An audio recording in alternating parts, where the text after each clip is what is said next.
So risky is the dump site that nobody dares to venture inside, and so we had to make a security arrangement to access the site. We got police from Kenyago police station that took us around, and behind this mountain of garbage a lot happened on our third visit. When we took police for the security purposes, no one could talk due to fear, but only one person who was said to be one of the cartels could come and talk.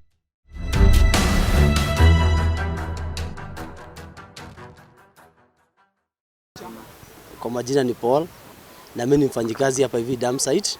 Nimekaa hapa dump site nikiwa mdogo, hadi saa hii nimeweza kujilea, na niko na familia yangu, na tuko poa. Hapa ndio tunakuja tunajikimu kimaisha na kifedha.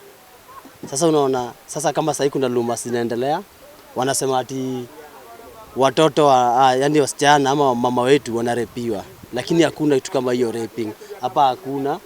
Hapa ile kitu iko tunafanya kazi kwa umoja. Na hata ukiwa mgeni unaweza ingia, lakini angalia ni mgeni wa aina gani. Isiko tunakuja mwa kuharibu na huko unakaa unakuja hapa. Hapa pia tunaangalia tuko na discipline. Tunaangalia kama discipline, tunaangalia mtu vile yuko. Juu hapa tunafanya kazi na hizo mashini unaona huku hivi. Kama zile matinga, ukiwa mtu kama mlevi unaweza kufinya. Sasa tunaangalia kitu kama hiyo. Sasa ndio maana tunasema hapa hivi ni kazi, ni kama industry area. Vile watu wanaingia kufanya job.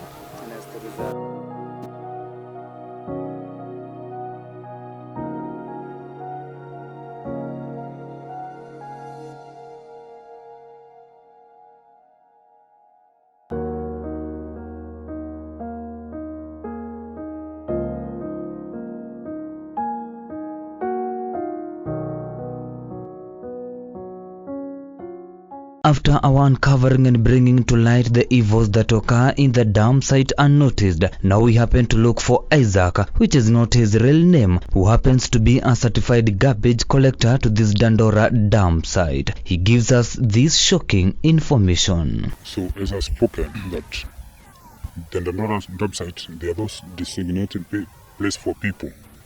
Those cartels, they have grown horns.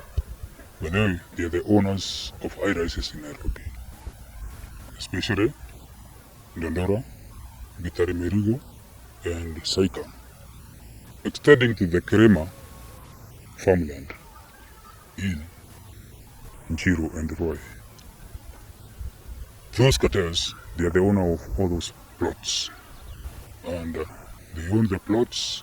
They are getting resources and revenues from Nairobians. And at the same time, they are on the dump site. Umewahi shuhudia mtu labda wamekuja kung'ang'ania kuscavenge ile kitu ambayo umepeleka na lori huko ndani? Labda ukapata mauaji imefanyika mahali pale. Umewahi experience ama umewahi shuhudia jambo kama hilo? Labda mtu ameuawa, labda mtu amefanywa raping, labda mtu amenyanyaswa. Umewahi shuhudia jambo kama hilo huko Dandora dump site?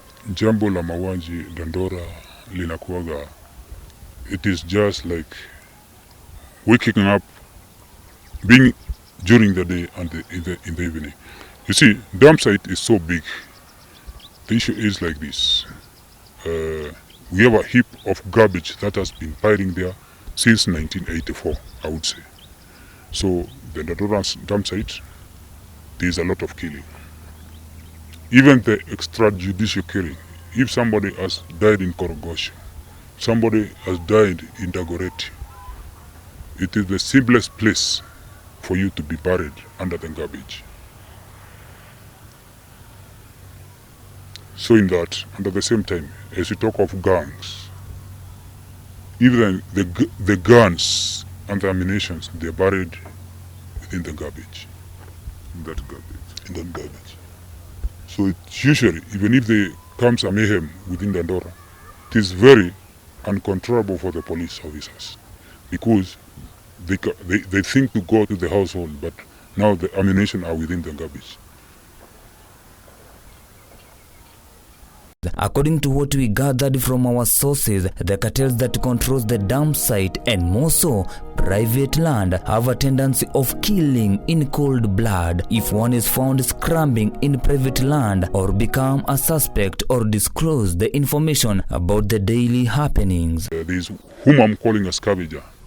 He moves with the vehicle to Dandora. He will not reach even Kariobangi. He will be attacked by the goons who are in Kariobangi before it reaches Dandora. Those goons will collect whatever he has sorted out, either the plastics, the bones, the wound remains. They will attack him. He will not be able to reach Dandora. Then he get to be killed. He can be attacked. Botros, knives, pangas are there for them. Huku inafaa tu wenyewe mse akiingia huku atembe tu na nyoi. Juu wenyewe. Nyoi ndio nini? Nyoi ni kitu kaa hii. Unaona hizi ndio nyoi.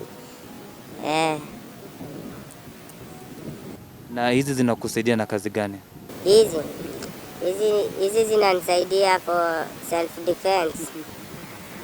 Kitu kaa katasol. Au bado wase wa Webridge wakikam bado. So unaona uko hapa hivi na self defense bado. Utaogopa sana. Tabishana na wao. Unaweza jaribu. Kabla udedi. Unajua mse kabla udedi au jaribu mali anaezewa. Mimi nikiwa nimeamka Ngware nilikujanga kazi. Kutokea hivi nikapata kumbe kuna mabu walikuwa mauguza usiku. Mabeste wangu hakukuwa wamekaa. Mimi nikatwarwa, nikashikwa, wakaanza kunibonyeza. After kunibonyeza wakanionyesha hadi wanaweza niua, moja katoa kidi, unacheki. After kutoa kidi akanipiganga moja. Kidi ndio nini? Binduki. Akanipiganga moja. Hiyo ni alama ya bunduki.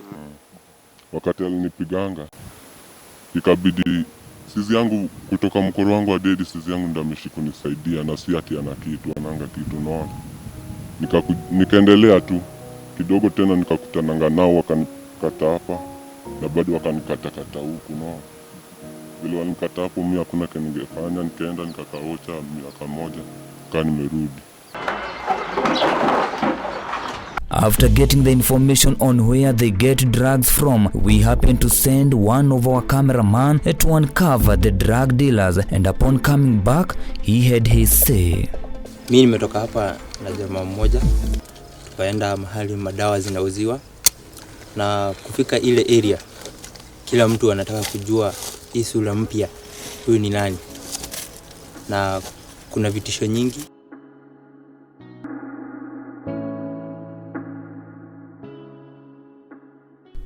We wanted to know more how these drugs are used and how they are prepared.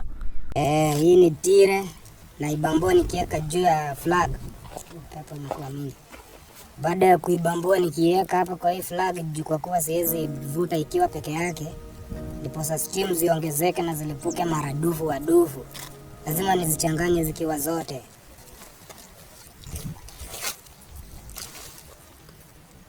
Bibi ni hii dawa inajiita Nyamwenge kwa jina ya mtaani, jina yake ikiwa inajiita cocaine. Na lazima niichanganye ndiposa zote zifanye kazi yenye inadai. Kwa nini mnatumia hizi madawa? Haya madawa ninapaswa kuitumia ndiposa hadi nikipata pesa au nikose pesa, nipate kitu cha kukula ama nikose cha kukula, akili yangu itafeel tu niko poa hata kama si uko poa, na bado inapunguza tu mawazo na stress.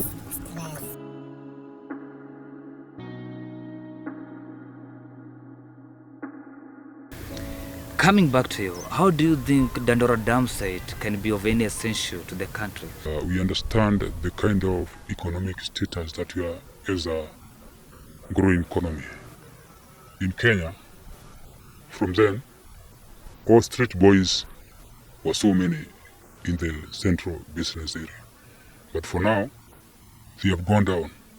What has happened? They have gone back to garbage collection and dump sites. What would make Dandora not be viable for such kind of a project is that before most of the materials reaches Dandora and dump site, they are already sorted out because of the level of economic status that you are in. Talk of organic materials that would produce energy. Before it reaches Dandora, it has been sorted out. Some of the plastic, before they reach Dandora, they already caught up in Kariobangi, some of them in town. Talk of papers that can make tissue papers. Sometimes they never reach Dandora. They are collected in between. So, what we find in Dandora is almost the last that is of no value. We started Nairobi the way it is. There were those people who were saying we can pay garbage, you cannot pay garbage. We can produce this much, you cannot produce this much. We can have this plastic separated. We can have this organic separated. We can have this separated and all this separated. Anything is to be put in trial.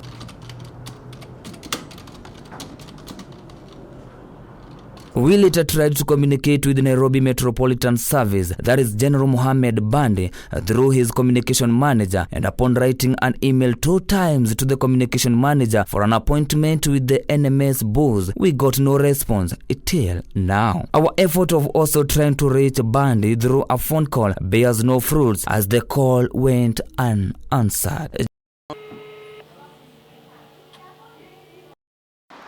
It is an investigation that took us more than 3 months with no any success, trying to communicate to the government authorities concerning the Dandora dam site.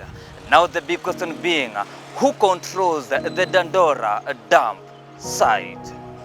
Join me, King'ori Gishuki, as still we get to know much more about the Dandora dam site. Is this a dam site of the garbages or is a Dandora dump site? Reporting for Mwangaza Prime News, my name is King'ori Gishuki.